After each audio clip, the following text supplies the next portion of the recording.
Ella Fitzgerald is often regarded as an icon of American music. Yet, very few people are aware of the trials and tribulations she faced before becoming a jazz legend. She struggled with an abusive parent, worked in a brothel, and suffered from one grueling illness after another that caused both of her legs to be amputated. In this video, we'll unveil the untold stories of Ella Fitzgerald while also showing you some of her rare photos. On April 25, 1917, Ella Fitzgerald was born to William Fitzgerald and Temperance Henry in the town of Newport News, Virginia. Both her parents were of African and European ancestry. Though they were unmarried, they lived together for 2.5 years after little Ella was born. But by the third year, an irreconcilable rift formed between them, causing them to separate permanently. When Temperance separated from Henry, she went to live with her Portuguese immigrant lover, Joseph da Silva, in Yonkers, New York. In 1925, they had a child together, Ella's half-sister, Frances da Silva.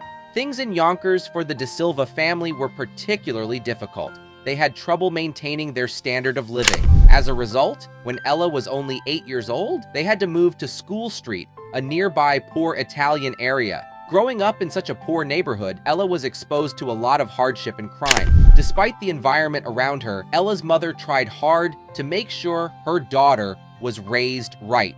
Starting her formal education, it turned out that Ella was an exceptional student. Even though she bounced around a number of schools, her performance did not drop. Finally, in 1929, when she was 12 years old, she settled at Benjamin Franklin Jr. High School. Now, school was only one way Ella's mother tried to raise her right. The other way was church. The family had a strong Methodist background, and Ella and her mom often attended the African Methodist Episcopal Church. It was at church that Ella's musical spark awakened. Though she began by resonating with worship songs, she ended up falling hard for jazz later on. The 1920s and 1930s are commonly regarded as the golden age of jazz. During this period, the genre gained worldwide popularity. As a teenager, Ella couldn't help but be engulfed by this new, exciting sound. Louis Armstrong and Bing Crosby were two of her favorite acts. She was also particularly inspired by Bonnie Croswell of the Croswell Sisters after her mother brought home one of her records. Ella herself claimed that she tried hard to make herself sound like Bonnie.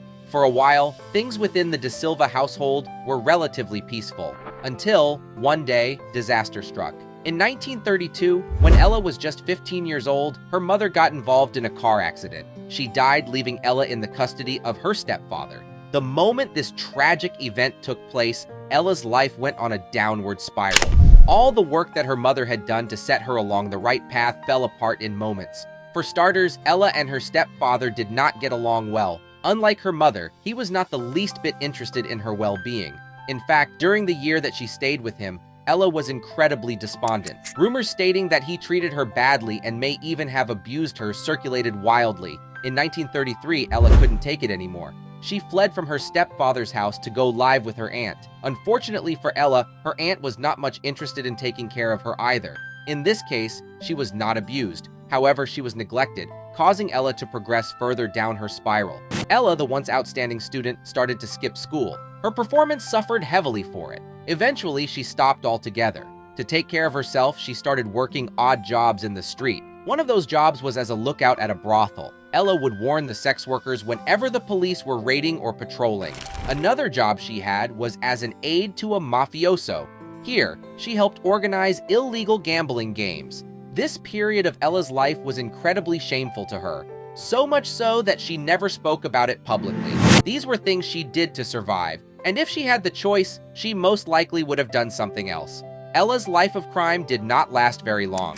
Eventually, the authorities caught up with her. At first, she was placed in the Colored Orphan Asylum in Riverdale. However, when the place became overpopulated, she was transferred to the New York Training School for Girls, an institution for female juvenile delinquents. Eventually, Ella returned to the streets. But rather than falling back into a life of crime, she decided to support herself in other ways. This time, she decided to rely on her singing talent.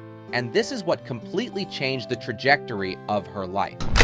Roaming the streets of Harlem, Ella sang from place to place. It was not long until the locals began to notice her talent. On November 21st, 1934, when Ella was 17 years old, She made her stage debut at one of the earliest amateur nights at the Apollo Theater. At first, Ella had been planning to dance. However, when a local dance duo known as the Edwards Sisters went on ahead of her, she got intimidated and decided to sing instead.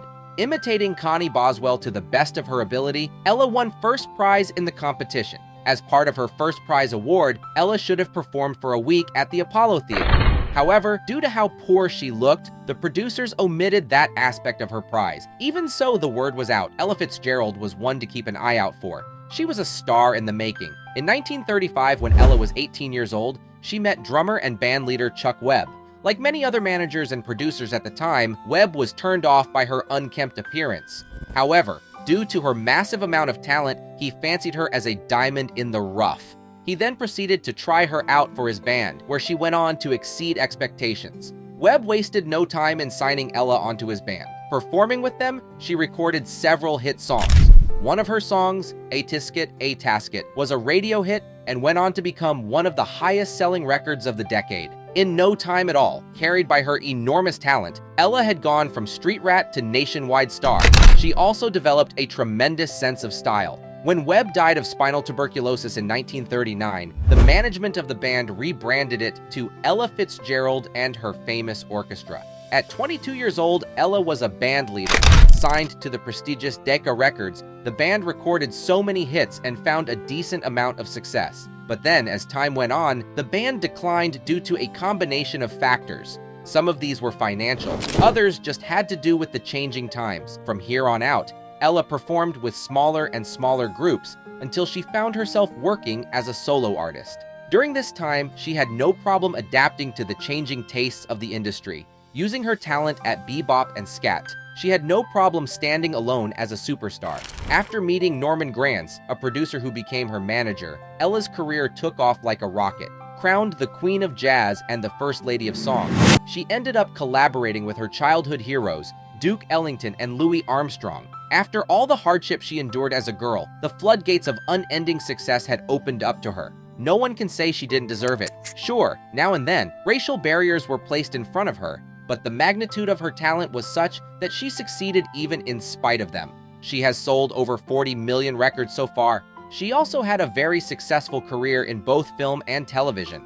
In fact, some of her best friends in the movie business were Janet Leigh and Marilyn Monroe. Her friendship with Marilyn was particularly fruitful, as Marilyn used much of her influence to help Ella's career advance. But unfortunately, the final years of Ella's life were marked by pain and illness. Struggling with her weight for most of her life, Ella developed diabetes, which went on to produce many other complications.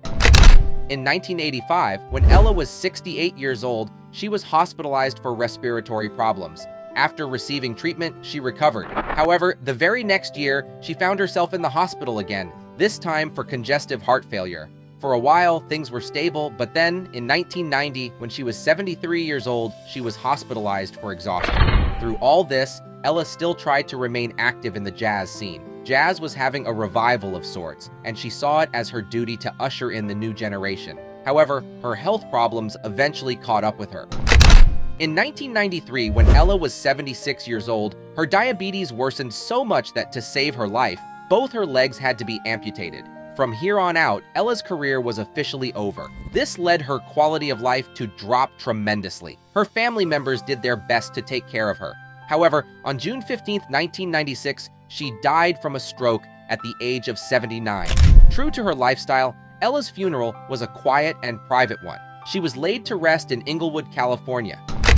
Despite how Ella's life ended, it was a blessing that she lived so long. She was able to see just how much of an impact her talent made on the world. The recipient of 14 Grammy Awards, Ella Fitzgerald will never be forgotten.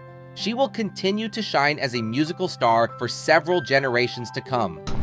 If you enjoyed this video, there's a good chance you'll also enjoy the one showing on your screen right now. Click, enjoy, and don't forget to subscribe to the channel. See you on the next one.